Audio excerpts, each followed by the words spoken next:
History remembers it as the Irish Potato Famine, a tragic chapter that begins in 1845 with a mysterious blight that sweeps across the emerald fields of Ireland. We're taught it was a natural disaster, an unavoidable catastrophe that brought a nation to its knees.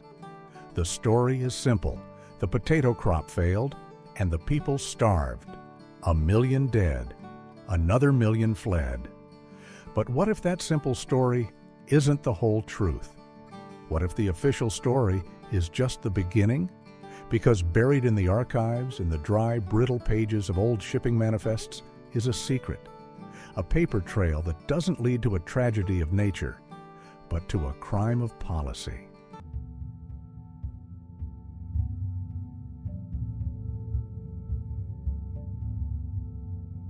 The blight arrived like a phantom, a fungus Phytophthora infestans carried on the winds from North America. It was swift and merciless. Fields of healthy green potato stalks turned black and withered overnight. Farmers would dig into the earth, desperate, only to find their precious crop transformed into a foul-smelling, inedible black sludge. For a third of Ireland's population, especially the rural poor, the potato wasn't just food, it was their only food. The land system imposed by British rule had pushed them onto tiny plots where only the high-calorie potato could sustain a family. With the crop gone, a deathly silence began to fall over the countryside. This is the story we know, a story of ecological disaster. And at first, the British government under Prime Minister Robert Peel seemed to react, importing 100,000 pounds of Indian corn from America to stabilize food prices. It was a response, but it framed the crisis as a temporary market problem, a fatal miscalculation.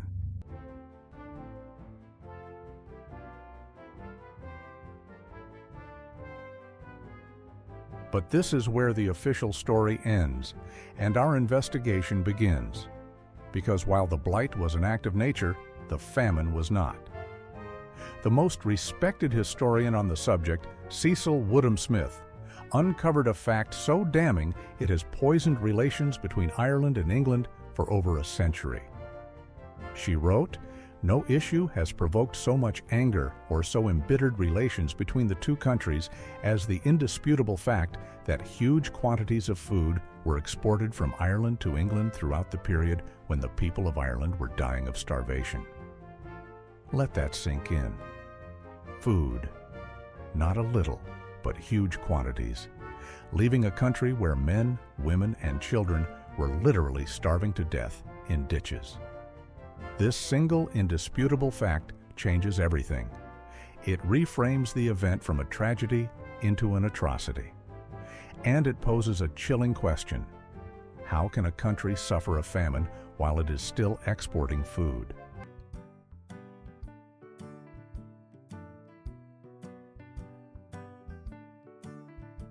The answer lies in the numbers.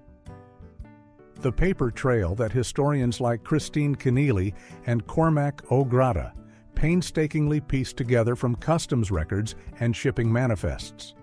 This isn't speculation, it's an audit of a catastrophe.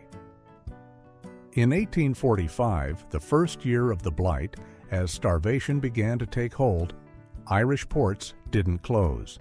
They did the opposite. Records show Ireland exported over 3 million quarters of corn to England. They exported over 250,000 sheep. The next year, 1846, as the crisis deepened, the exports continued. Nearly 500,000 swine and over 186,000 oxen were shipped out of the country, destined for English tables. This wasn't a leak, it was a flood, a state-sanctioned, protected, and profitable exodus of food from a land of ghosts.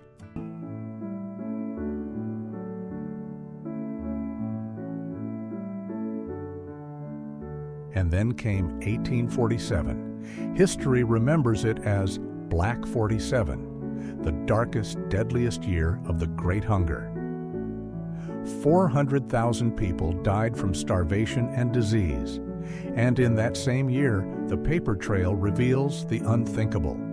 Nearly 4,000 vessels carried food from Irish ports to England. The manifests list peas, beans, salmon, honey. They list nearly 10,000 cattle and 4,000 horses. They list an estimated 1 million gallons of butter and over 1.5 million gallons of grain-derived alcohol. While 400,000 people perished, British regiments stood guard at the ports, ensuring that the food, the very cure for the famine, was safely shipped out of the country for profit.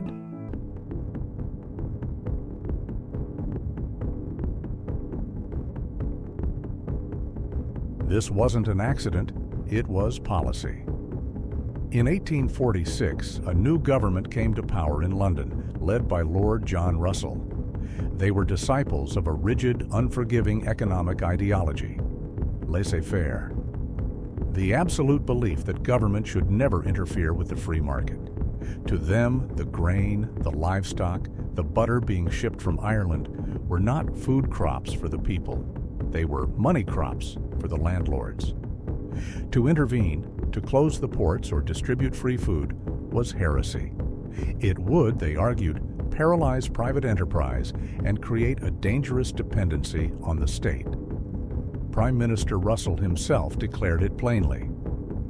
It must be thoroughly understood that we cannot feed the people.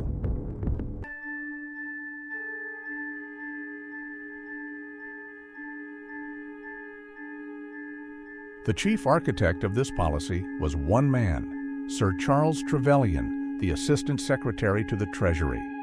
He was, for all intents and purposes, the famine administrator.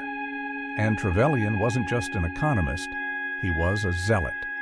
He was a devout follower of Thomas Malthus, who theorized that population naturally outgrows its food supply, and that famine and disease are nature's inevitable, even necessary, checks to correct overpopulation. In the starving masses of Ireland, Trevelyan didn't see human beings in need of aid.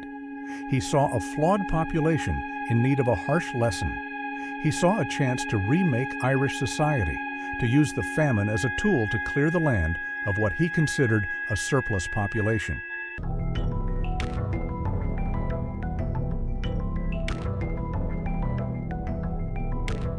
Trevelyan's private letters and public writings reveal the chilling ideology that guided his hand.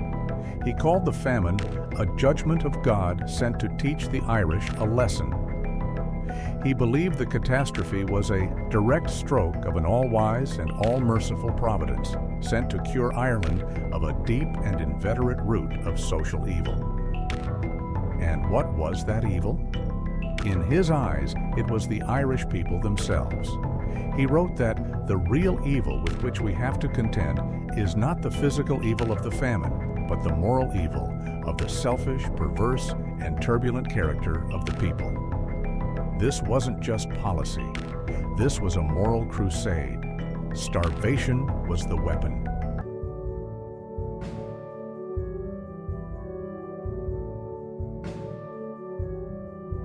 The final piece of evidence, the one that seals the verdict, is not what the British government did, but what they knew they could have done. Because this wasn't the first time Ireland had faced a major food shortage. In the years 1782 to 1783, a similar crisis threatened the island. But the response then was radically different. The government of the day took one simple, decisive action. They closed Irish ports to all food exports. The food was kept in the country. Prices immediately dropped.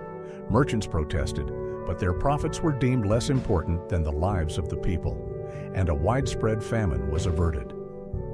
This precedent proves beyond any doubt that the government in the 1840s knew the cure. They had the historical playbook for how to save lives. They simply chose not to open it. The decision to let the food leave was a conscious, deliberate choice.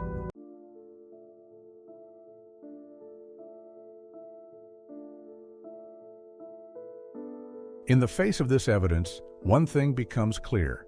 The term famine is a lie. A famine implies a total absence of food. But the food was there, Ireland was producing more than enough grain to feed its population. The problem was never a lack of food, it was a lack of entitlement to that food. The Irish people starved because a system of law and a doctrine of economics made it illegal and unthinkable for them to eat the crops they themselves had harvested. That is why in Ireland the event is not called the Potato Famine.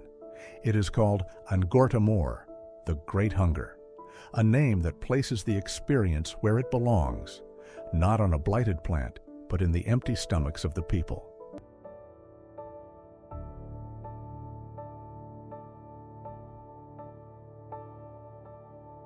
This leads us to the final, most difficult question. If this was not a famine, what was it? Many today, particularly in the Irish diaspora, argue that the Great Hunger meets the modern definition of genocide, not necessarily a master plan for extermination, but the knowing and deliberate pursuit of policies that would inevitably lead to the mass death of a specific ethnic group. When a government is aware of a simple, proven method to save lives and not only refuses to use it, but actively implements policies that make the situation worse, all while espousing an ideology that dehumanizes the victims as morally flawed and their deaths as an act of providence, the line between culpable negligence and deliberate destruction becomes terrifyingly thin.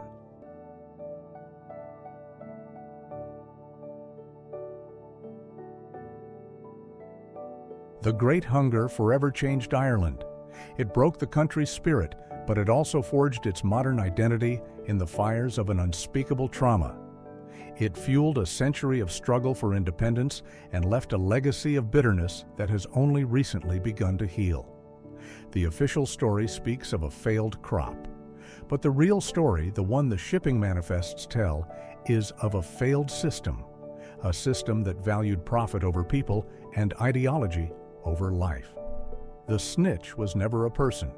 It was a paper trail, a cold, factual record of every barrel of grain, every head of cattle, every gallon of butter that left a starving island. It is the quiet, damning proof that the Great Hunger was no accident. It was a choice.